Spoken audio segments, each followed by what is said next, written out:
Coucou les amis, je fais cette petite vidéo parce qu'aujourd'hui je voulais vous raconter mon moment d'éveil il y a quelques années, la première fois que j'ai vécu un amour inconditionnel en moi. Et donc j'avais 24-25 ans et c'était suite en fait à une formation que j'avais suivie. J'ai toujours été en reliance avec la source, le divin, et d'une éducation chrétienne, catholique. Donc j'avais suivi de manière voilà, naturelle pendant l'enfance, les communions, la réflexion autour de ça. Bon, il y avait des incompréhensions, il y avait quand même des choses qui me semblaient pas tout à fait justes, parce que j'avais une capacité de me relier à cette source divine de manière naturelle, et je comprenais pas pourquoi on avait besoin d'intermédiaires pour parler à Dieu. Je savais faire naturellement, mais à cette époque, donc à mon adolescence, donc on se remet quand même une bonne quarantaine, voire cinquantaine d'années en arrière, hein, c'était pas tout à fait d'actualité d'avoir une vision élargie de tout ça. Donc j'ai suivi ce que mon éducation m'apportait finalement, puis au fur et à mesure j'ai exploré, j'ai voulu comprendre, j'ai voulu aussi saisir pourquoi j'étais si différente. J'ai l'impression d'être si différente que ça dans ma manière de percevoir et d'interpréter une réalité donnée.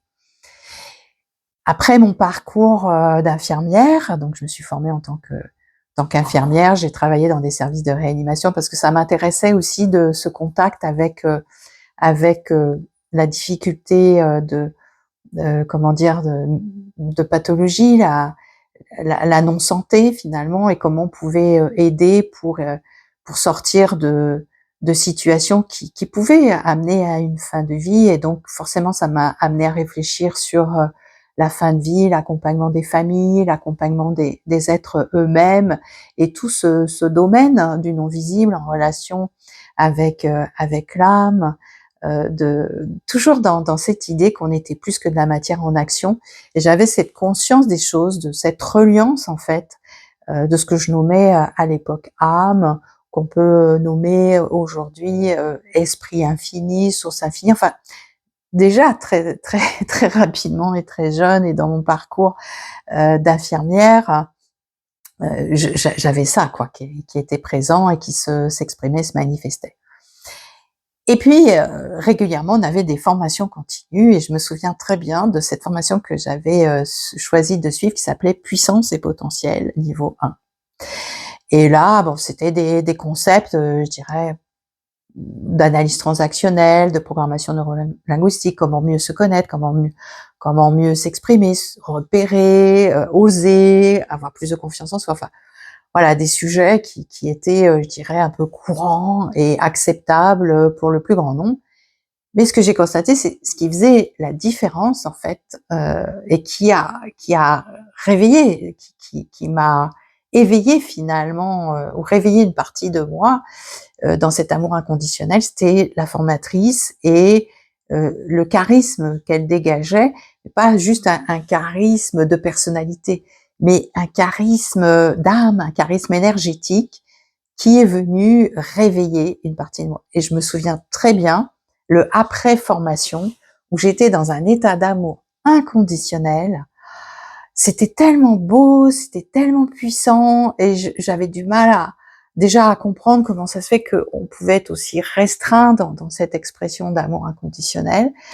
Ça, bon, c'était mon mental hein, qui réagissait à ce moment-là. Mais surtout, j'arrivais pas, enfin, j'avais envie, une seule envie, c'était de partager ça avec ma famille, avec mes parents, avec les amis, pour dire, ben ouais, c'est accessible et c'est possible. Moi, j'avais pas l'impression d'être tombée dans la soupe quand j'étais petite. Vous voyez, à la mode Obélix, avec sa super puissance de la potion magique. Même si j'avais déjà des perceptions qui étaient quand même assez présentes, et des intimes convictions, des sentiments intérieurs hyper présents sur cette reliance au sacré, mais avec une humanité, avec mon humanité. C'était pas juste voilà, j'étais dans cette conscience du sacré sans être incarnée, mais je savais que j'étais incarnée et donc comment je pouvais relier les deux aspects.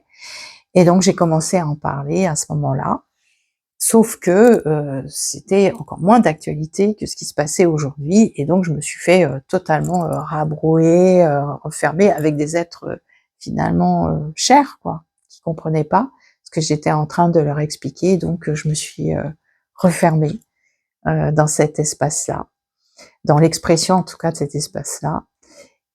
Et j'ai mis quelques années pour accepter de réouvrir cet espace d'amour inconditionnel. Ça, c'était mon premier réveil. Et tout le cheminement derrière pour réouvrir les portes, cet amour inconditionnel.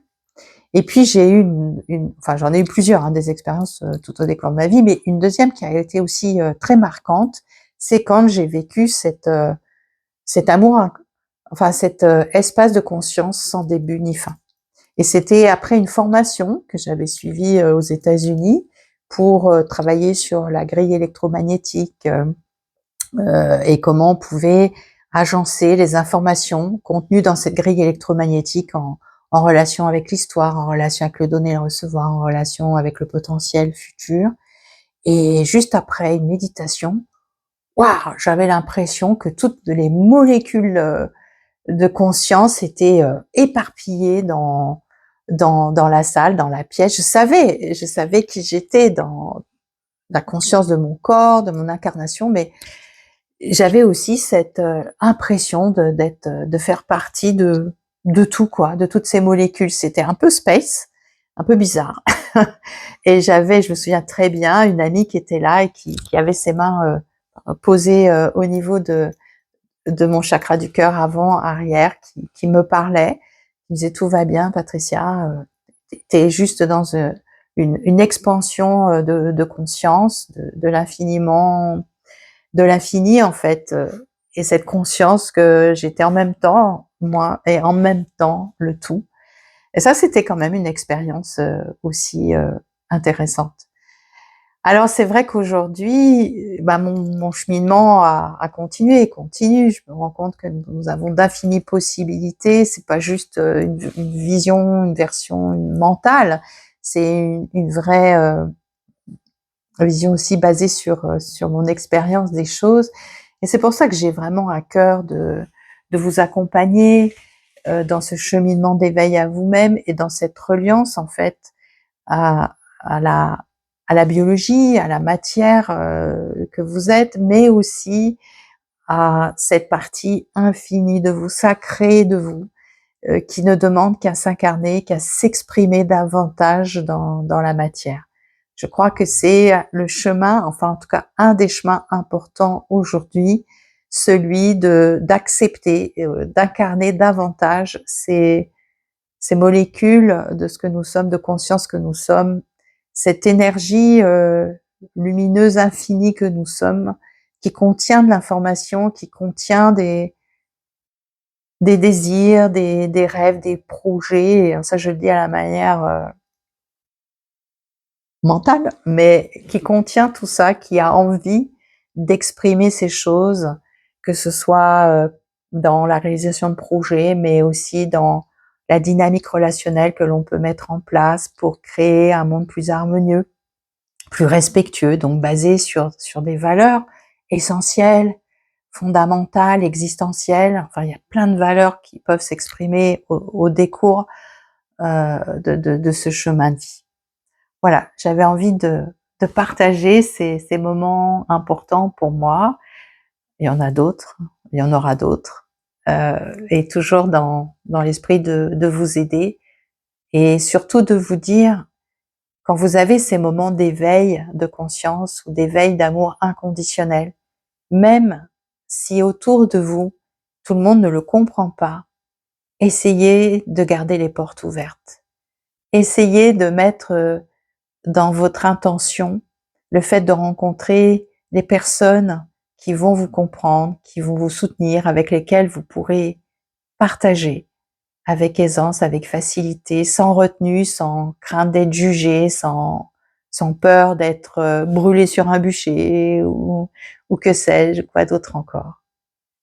Je vous fais de gros bisous. C'est important de pouvoir prendre sa place et d'exprimer la lumière que nous sommes, d'autant plus dans des moments de grands changements et de grands chaos. Prenez soin de vous et je vous dis à la prochaine fois. Gros bisous.